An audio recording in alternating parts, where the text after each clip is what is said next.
अभी कुछ सवाल है, गौर कीजिए। देखिए, कहता है किसी कक्षा का पहला पीरियड 10:30 बजे प्रारंभ होता है। पीरियड मतलब हुआ घंटी, हम लोग स्कूल लाइफ में पढ़ते हैं, वही चर्चा है। किसी कक्षा का पहला पीरियड 10:30 बजे प्रारंभ होता है तथा चौथा अंतिम मतलब फाइनल पीरियड 10:45 बजे समाप्त होता है। यदि प्रत्येक पीरियड की समय अवधि एक समान हो तथा प्रत्येक पीरियड के अंत में 5 मिनट का विश्राम दिया गया हो तो प्रत्येक पीरियड की समय अवधि कितना है? क्वेश्चन समझे? नहीं समझे? फिर से सुनिए। स्कूल वाली बात है, स्कूल में हम लोग पढ़ते थे, पहली घंटी, दूसरी घंटी, तीसरी घंटी, वही सिस्टम है कि पहला घंटी स्टार्ट हुआ 10:30 में और चौथा घंटी मतलब फाइनली 10:45 में छुट्टी। नहीं तो देखिए 10:30 में आप स्कूल गए और 10:45 में स्कूल खत्म हो गया, तो स्कूल में रहे क्या घंटा पहले ही डिसीजन लीजिए।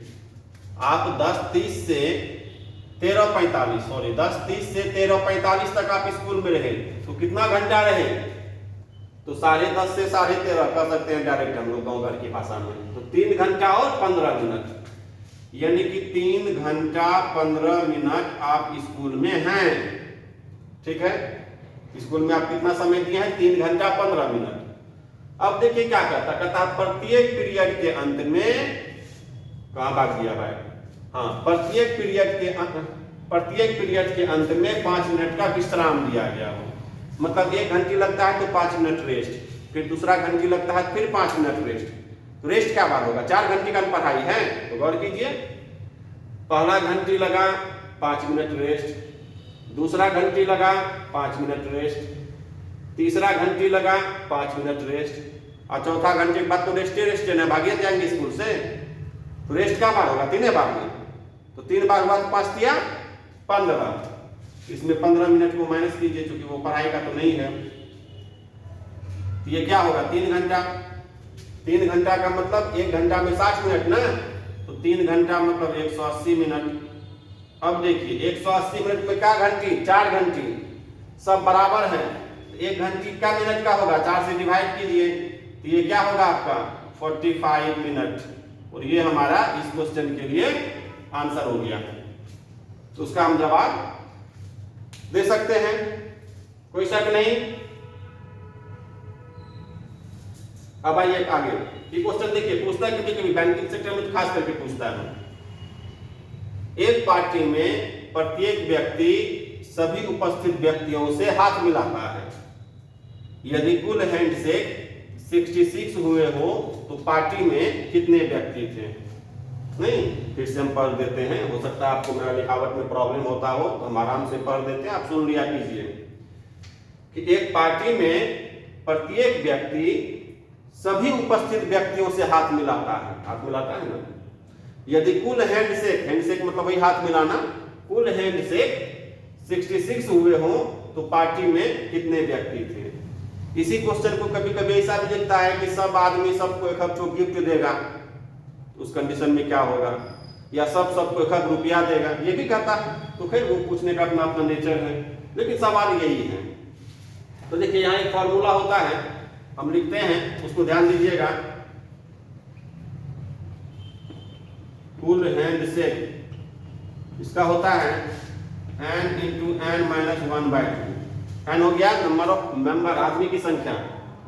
कुल हैंडशेक n × n - 1/2। तो कुल हैंडशेक कितना है यहाँ? 66। यहाँ आ जाएंगे 66 n - 1/2।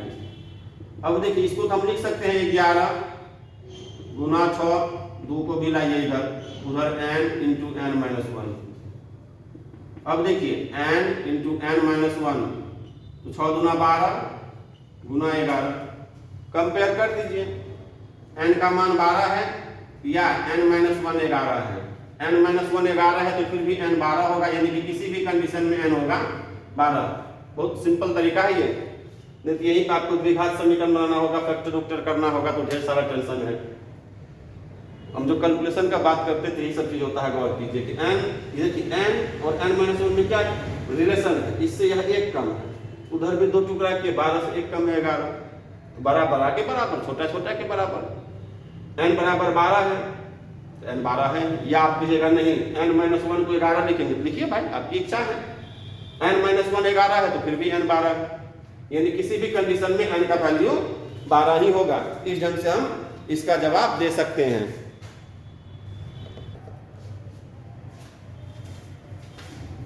अगला सवाल है, बहुत अच्छा सवाल है, थोड़ा ध्यान से देखिए कि कुछ व्यक्ति तथा समान संख्या में घोड़े कहीं जा रहे हैं। ठीक, मतलब कुछ आदमी है और जितना आदमी है उतना ही घोड़ा है, कहीं जा रहा है। कहता है आधे व्यक्ति घोड़ों की पीठ पर बैठे हैं तथा शेष व्यक्ति घोड़ों के साथ पैदल चल रहे हैं। ठीक, एक पे गौर कीजिए, आधे व्यक्ति घोड़ों की पीठ पर बैठे हैं तथा शेष व्यक्ति घोड़ों के साथ पैदल चल रहे हैं। ठीक, यदि जमीन पर कुल पैरों की संख्या 70 हो, 70 हो, तो घोड़े कितने हैं? सवाल समझे? सवाल कहता है कि कुछ व्यक्ति मतलब आदमी, और जितना आदमी है उतना ही घोड़ा कहीं जा रहा है। ठीक, अब कहता है जितना आदमी है उसका आधा जो है वह घोड़ा पर बैठ गया। अब देखिए, जो आदमी घोड़ा पर बैठ जाएगा तो उसका पैर जमीन पर नहीं रहेगा। घोड़ा देखे हैं ना?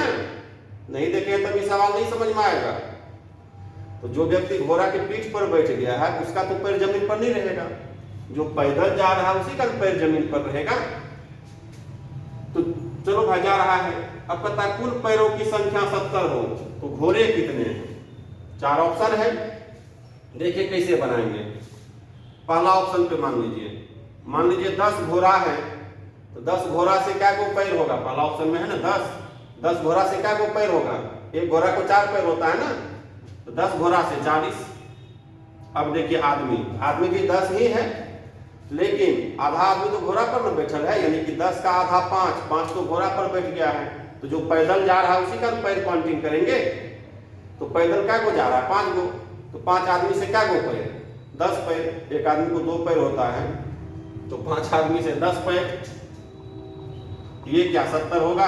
बिल्कुल नहीं होगा, कुल पैर 70 न होना चाहिए, इसलिए आंसर नहीं है, ये हमारा आंसर नहीं है। ठीक, अब ये बी पर 12 है ना, 12 घोड़ा से 48 पैर, जमीन पर क्या गो आदमी रहेगा? 6 गो, तो 6 आदमी से 12 पैर, ये भी तो 70 नहीं होगा, ये भी गया।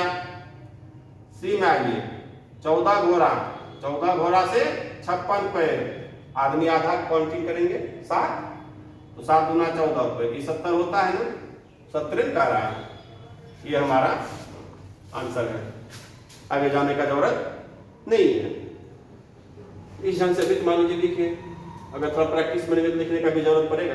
तो इतना आसान प्लस वाला है ना, कैलकुलेशन है ना कि सिंपल आ जाएगा। ऐसा थोड़ी कि 40 + 10 50 होता है, ये आपको लिखना होगा, नहीं आप कर सकते हैं। तो सिंपल में हम लोग ऐसे बना सकते हैं। अब इसी को लिख के लंबा चौड़ा कर सकते हैं, और भी कोई ट्रिकी फॉर्मूला वगैरह होगा, आई डोंट नो, मुझे नहीं पता, लेकिन हमको लगता है ढंग से हम सिंपल में बना सकते हैं। क्योंकि हम प्रयास यही रखते हैं कि कोई भी सवाल हम एकदम सिंपल में बनाएं और हमारा दिमाग में सेट कर जाए। कॉन्सेप्ट वही चीज होता है, ठीक ना? क्योंकि पढ़ा रहे हैं, मान लीजिए स्टूडेंट को पढ़ा रहे हैं, बहुत सारा स्टूडेंट सक्सेस कर रहा है, उसमें नो डाउट। ऐसा कोई डिपार्टमेंट नहीं है जिसमें मेरा स्टूडेंट नहीं है, नहीं। तो हम तो थोड़ा सा पढ़ाते हैं, उसको 1 घंटा आधा घंटा पढ़ाते हैं, मेहनत तो वो खुद करता है, नहीं। लेकिन हम बताते हैं तो वो इस पर गौर करता है, तो वो बेटर है, नहीं। जो भी स्टूडेंट है जो इस ढंग को मेरा बात को समझ रहे हैं, समझते कि नहीं बेटर है, तो वो आज कहीं ना कहीं अच्छे पोजीशन पे है। और जिनको नहीं समझ में आता है तो कोई बात ही नहीं है, नहीं, तो उसके लिए कोई बात ही नहीं है। तो ये साधारण है, कॉन्सेप्ट है, इस ढंग से आप बनाने का। क्योंकि मैथमेटिक्स हम बार बार कहते हैं, मैथमेटिक्स को मैथमेटिक्स की तरह समझिए, नहीं। ऐसा नहीं कि इसको एकदम रट्टा मारना है, ये रट्टा मारने वाला पेपर नहीं है कि आप रट्टा मारते हैं, एक चैप्टर पढ़ते हैं उसमें 100 ट्रिक्स आता है, नहीं, आपको पता चलेगा, अभी नहीं, हमको थोड़ा चैप्टर में एंट्री मारने दीजिए। जब मेन चैप्टर में हम एंट्री मारेंगे, सिंप्लीफिकेशन से आगे निकलेंगे, परसेंटेज वगैरह या एलसीएम एचसीएफ कहीं आप देखिएगा, परसेंटेज वगैरह पढ़ेंगे, प्रॉफिट लॉस पढ़ेंगे, देखिएगा कोई फॉर्मूला नहीं है, सब विदाउट फॉर्मूला बनता है। बस जो बेसिक चीज़ है वो ध्यान में रखना है, जो बेसिक बात है उसको गौर कीजिए, तो फिर कहीं कोई दिक्कत नहीं है। आप सब चीज़ जानते हैं, ऐसा नहीं कि आप नहीं जानते, आप तो मैथमेटिक्स में ही जी रहे हैं, मैथमेटिक्स में ही हम लोग जीते हैं, तो वही ध्यान नहीं देते हैं, गौर नहीं करते हैं। गौर कीजिए तो फिर बनेगा। और जितना भी सवाल हम बताते हैं उसको देखिए, बहुत ही छोटा छोटा वीडियो बना बना कभी हम दे रहे हैं, ठीक ना, उसको आप देखिए। फिर हम लोग वीडियो भी बढ़ाएंगे, टाइमिंग भी बढ़ाएंगे, सारा चीज़ बढ़ेगा, उसके लिए टेंशन मत लीजिए। अभी तो हम लोग साधारण चैप्टर पढ़ रहे हैं, कैलकुलेशन पढ़ रहे हैं, एक तरह से ये नंबर सिस्टम, सिंप्लीफिकेशन, ये सब क्या है, कंपटीशन का ABCD है।